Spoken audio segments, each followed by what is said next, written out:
চলে গেলেন, কিন্তু পৃথিবীকে বুঝিয়ে দিয়ে গেলেন তার জনপ্রিয়তাটা কতটাই আকাশচুম্বী। আজম খানকে আমরা স্মরণ করি ঠিকই, কিন্তু নরবরে অবস্থা।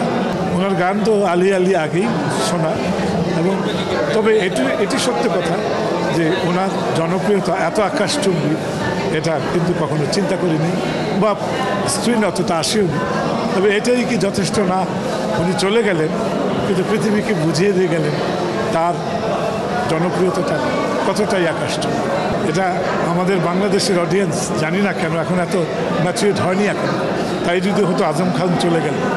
আজম খানকে আমরা স্মরণ করি ঠিকই, কিন্তু নরবরে অবস্থা। তো আজম খানের সময় তো এটা দেখিনি।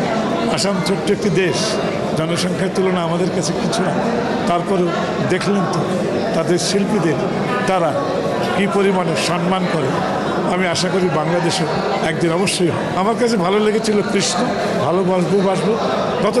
গত পরশুর গানটি খুবই ভালো লেগেছে। ভালোর সাথে সমালোচনাও দেখছি, কিন্তু এটা আশাহত হওয়ার কিছুই নেই। হাবিবের আমার সঙ্গে আলাপও হয়। আমি মনে করি যত সমালোচনা বাড়বে, মনে রাখবেন গান তত গ্রহণযোগ্যতা করছে। দেশে দেশে সবার সাথে দ্য নিউজ।